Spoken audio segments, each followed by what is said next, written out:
de dire. Comme vous voulez. En fait bu ma ko doon tënk damay wax ni dans ce qu'il a dit il y a à boire et à manger mais dafa am loo xam daf ko génne moo di à Seneweb dafa am lu manqué moo di une émission où les culturels passent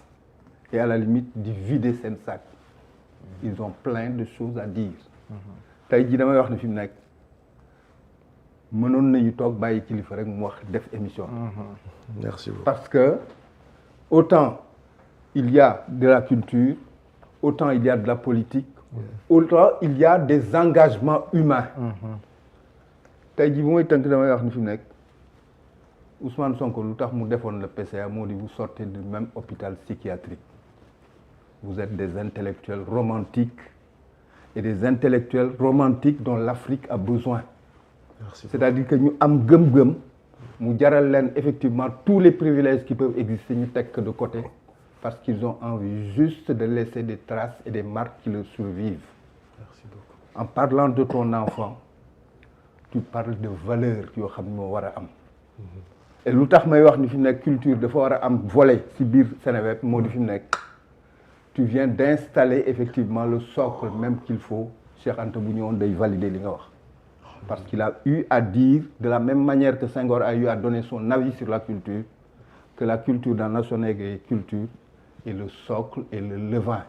moo ñu yóbbu ci souveraineté boobu ñuy wax moom suñu bopp dagg buubu njaam yi et cetera waaw pour dire simplement nag que ni fi nekk puisqu'il y a trop de choses à boire et à manger waaw dañuy tëj parenthèse tey ji Racine Senghor bu fi nekkoon dafay toog bu ma nee j'ouvre une parenthèse mu ne j'attends l'heure à laquelle tu vas la fermer parce que la prédestination d'une parenthèse comme je dis c'est d'être fermé D'accord. waaw léegi limogeage ñu tëj parenthèse bi pour ñëw si limogeage bi ñu limogé Ousmane Sonko ça a tardé d'ailleurs mais fit xëy na moo manqué woon am na nu mu doon demee effectivement on lui aurait pas permis de faire 3 réunions publiques mais gëdd waajib la ci kàttanu yàlla moo indi effectivement hésitation yi mais am na nu mu doon demee ba mu waxee première fois ba lañ koy génne mais boo peesee mesurer xool déjà mu am énormément de paradoxes waa joo xam ne fi mu nekk lekkatu kese la yore pendant 10 ans parce que joxul kenn añ joxul kenn reer joxul kenn ndékki il a pendant 10 ans aligné des sujets des verbes des compléments d'objet direct ak indirect yàlla barkeel joxul nit xaalis mais bu waxee mu mel ne dafa jox nit ñi añ reer ndékki njog nag ak argent poche kooku boo ciy dem da nga ciy def ndànk du moom suñu borom la encore une fois moo indi retard bi et il était tellement conscient de ça qu'il a même fait dans la provocation ce que Abdoulaye Wade appelait le dernier art littéraire le dernier genre littéraire la provocation daf ci bokk comme il dit c'est Wade qui le disait je crois que ni Elie la provocation est le dernier des genres littéraires heure yi ñu toll Afrique daf cee bokk te école yi ñu génne bira dañuy wax ni qui aime bien châtie bien mënoo bëgg bira ba pare nag fi mu nekk di ko xalamal tout le temps alors que bët mi suufan ci yooyu la kilifa wax nii moo indi à la limite concept yooyu nga xam ne amul benn boo xam ne mën nañ ko ci taqal du loyauté parce qu'il n'était pas loyal avec des gens il était loyal avec un projet. Merci beaucoup. Respect ak irrespect dafa am na yoo xam ni boo ci duggee di wax ni fi nekk tu as envie de changer une société am na yoo xam ni moo ko bokkul sa vocabulaire irrespect nag boo trouvé que ni fi nekk bu lu bira waxee nga ni ko non mooy irrespect à la limite l'irrespect doit être une valeur effectivement boo xam sax dañ koy encourager parce que quelque part aussi du wax yu tegginu yu ñàkk tegginu du wax yoo xam ni saaga la mais à la limite je ne suis pas d'accord là mais nit ki effectivement bu d'accordul da nga koy laaj lu tax d'accordul parce que je considère que quand on est en compagnonnage quand quelqu'un dit je ne suis pas d'accord, c'est qu'il a envie qu'on améliore et qu'on aille mieux. Je considère que li fi nekk loolu la woon mais lecture yi dul bokk parce que le fond du problème et je l'ai dit ici à Seneweb moo di beaucoup d'autorité du yem ci président de la République PCA yi sax daf leen di dal ak directeurs généraux yi ak ministres yi ak DG yi quand tu accèdes à ces postes-là boo teeyul tuuti di am ay recul ak di nekk am ni ko waa ji di waxee être au-dessus de la mêlée il arrive véritablement que ngay juum parce que fi mu nekk nit ñi fonds de commerce lañ lay def yow rek yaa ko dul xam bu ñu la defee fonds de commerce nag dañ lay xalamal duñ la wax dëgg tout à fait waaw yooyu moo indi problème yu bare dans ce pays-là et le malheur moo di fi mu nekk tey yi moo indi même situation bi nga xam ni situation yëpp mënoon na am dans ce pays-là ba mu des situation Diomaye ak Sonko séparés encore une fois dañ koy wax parce que le rappel est pédagogique yàlla dafa def ni fi mu nekk Diomaye installé que à une posture qu'il soit indexé qu'il soit désigné ñu joxañ ko ak ñu bañ ko joxan moo nekk président de la République mais président de la République nit la ak comme li ma la ko waxee ak ay noppam à tel point que fi mu nekk ñun ñëpp conseillers lañu mais le soir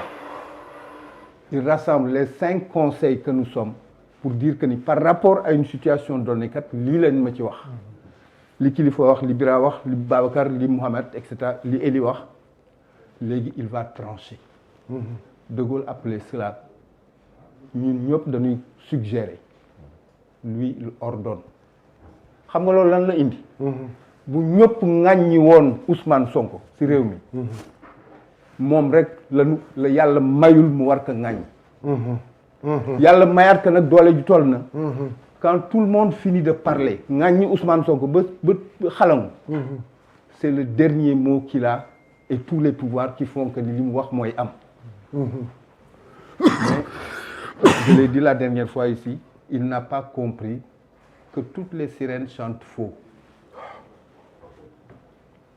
tey jii ñi ko wër ñëpp c'est autant de gens yoo xam ne ils l'auraient pas toléré en photo et ils l'ont dit ouais et les choses sont là parce que fi mu nekk le monde a tellement évolué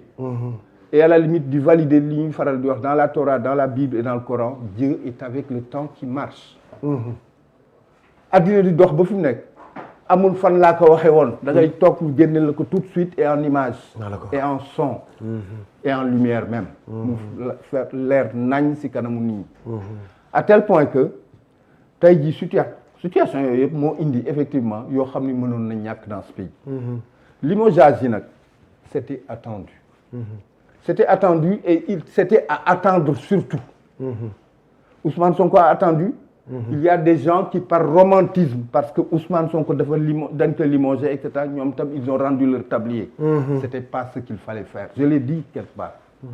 il faut tout faire sauf démissionner il faut attendre d'être démis tey ji moom la booy yëpp doon xaar et à la limite ñi amagul sax ñi démettragul sax gis naa benn xale daal ni fi mu nekk ñooñu 2e tour lañ dem pour dire simplement que waaw pour dire que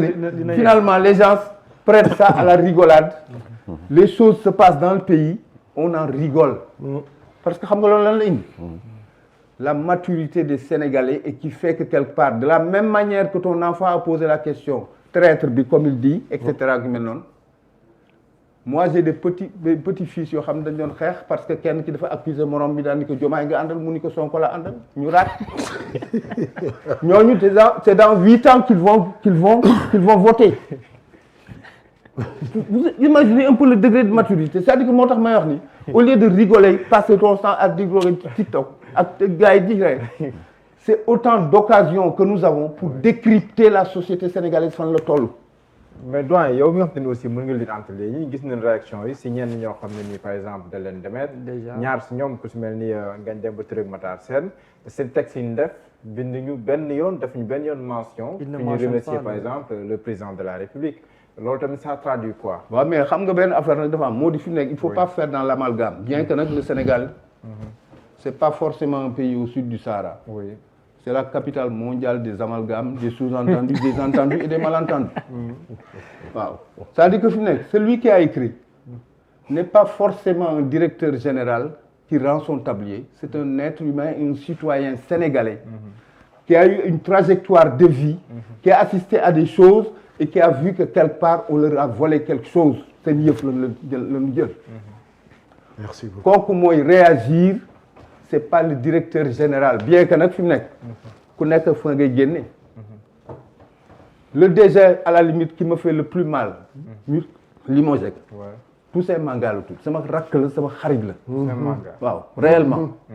C'est un homme d'engagement. Ouais. Il a eu l'élégance damay wax l'élégance chrétienne qui a consisté effectivement à remercier le président de la République.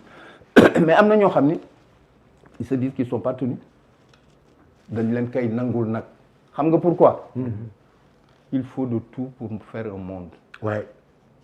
ñoom foofu lañu bëgg génne il faut leur concéder ça. C'est peut-être la bonne occasion déjà pour sax ñu wax ni ñu bañ a wax ni fi mu nekk li mu wax président bi. Parce que les gens font dans l'amalgame, interprètent ou lisent comme ils veulent au premier degré ou au troisième sous-sol à tel point que yooyu yëpp day am boo ko bëggee éviter doo tudd waa ji. Mais est-ce que traduire aussi benn genre amertume wala benn distance bu creuser wu ba nga xam ne nii. L'amertume est une prédestination humaine. Nit ku amul amertume doo nit matoo. Nit ku dul mer. matoo. Nit ku amul jikko matoo. Bien que nag fi mu nekk on vient au monde nu. Mais entre déjà la vie et la mort il y a possibilité nga am jikko yu bare caractère yu bare am looy bañ am loo bëggul am loo xam ne moom nga ko am loo xam ne moomoo ko. am loo xam ne daa ci bokk am na yoo xam ne kenn du la ci boole. waaw c'est-à-dire que yooyu yëpp day am dans une trajectoire de vie. À tel point que man dama gisul raison pour nit ñi di c'est-à-dire que la petite bête les gens adorent la petite bête. Parce que xam nga pourquoi yooyu yëpp nag c'est des résultats de société où beaucoup de gens s'ennuient. Quand on s'ennuie on invente n'importe quoi et on peut faire feu de tout bois loolu moo indi yu bare mais gisuma ci tey jii lu nit gëdde jabaram wala dóore ay doomam par rapport à effectivement ces tabliers qu'on l'a et ces lettres que l'on écrit pour parler aux Sénégalais. On ne parle pas au président de la République. On parle aux Sénégalais parce que fi mu nekk ñi ñu démettre ñëpp c'était des gens qui avaient des mondes lay wax sax derrière eux et avec eux. À tel point que ñoom la ñuy waxanteel et singulièrement boo ci gisee au final de toutes les lettres parce que quand même je me donne la souffrance de les lire. Ah, souffrance. Waaw parce que nag il arrive qu'il y ait des corvées très plaisantes. On l'a dit la souffrance de les lire. Wow, de voir très plaisant. Mais à tel point que pressentiment. Je les lis, mais en fait, ñoom ñëpp c'est des occasions de renouveler deux engagements. Leur engagement par rapport à eux-mêmes et leur engagement par rapport à celui qui incarne ce projet et qui s'appelle Ousmane Sonko. mu neex nit ñi mu naqar leen quoi c'est aussi simple c'est la réalité. Voilà loolu sans question bu nekkee mën ngaa tudd Ousmane Sonko voilà réaffirmer sa engagement ci moom en faisant fi du président de la République loolu ça veut dire quelque chose non politiquement. Il arrive que fi mu ne nga wax nit jigéen je t'aime mun la lu xew nga wax que jigéen mu daal di trouver que ni fi mu nekk ça fait chaud au cœur pour dire simplement que ni fi mu nekk ku nekk lu la neex ngay def la ngay waxee. Mais Tahar Benjeloun avait réglé la question en disant que ni interpréter c'est déjà trahir une pensée. C'est aussi simple que ça. C'est-à-dire qu'à tel point que man damay wax ni c'est des choses qui ont lieu, c'est des choses qui vont encore continuer à avoir lieu parce que fi mu nekk le boulevard est ouvert et jusqu'à preuve du contraire boo demee ba situation boo xam dafay mel ni situation de non-retour mënatoo dellu gannaaw à la limite tu fais tout et rien pour ne pas dire tu es dans les tout et les rien dont parlent les gens Kelevitch. waaw lu nekk ngi ci biir nag. C'est aussi simple que ça. Pour l'instant daal je crois que ni fi mu nekk limogeage bi période la on est dans ce cycle-là il faut s'attendre à d'autres têtes qui vont tomber effectivement pour qu'on installe effectivement des gens yoo xam ni tey jii ki yore décret bi comme on dit nit ñi ils étaient là ils l'acceptaient même pas en photo. Mais nag il faut accepter que celui qui a le décret quand même posture bi mu toll tey ji il a tous les pouvoirs et le dernier mot et singulièrement nag le pouvoir de faire des décrets comme on dit waaw parce que nag fi mu nekk décret taxul kilifa changer c'est-à-dire que quand tu es un homme de conviction quand tu sais que ni fi mu nekk et te convaincre tous les jours que ni comme disait Montesquieu c'est le difficile qui est le chemin bu amul gàllankoor da ngay wax ni y a quelque chose qui n'est pas normal c'est-à-dire que moi je considère que ni fi mu nekk wax naa ko Bira la dernière fois sañ naa ko et je le répète publiquement pour que les Sénégalais sachent que tu me dois un livre tu me dois un livre intitulé bi jox naa la ko la dernière fois carnet de la drôle d'alternance waxuma alternative parce que alternative eggaguñu kilifa wax na ni fi mu nekk fan lañ jëm moo di la révolution est en branle est en marche Ousmane Sonko a eu à dire que ni on est dans le rouleau compresseur effectivement mais à la limite il faut considérer que ça n'a pas été enclenché on est dans les prémices on est dans les préalables on est dans la certitude que ni fi mu nekk les gens même ont voté et attendent juste les deux dimanche su local ak dimanche su présidentiel waxuma ay référendum ak yu mel noonu ak yooyu parce que fi mu nekk le référendum comme disait quelqu'un dans le livre d'ouvrage de Camus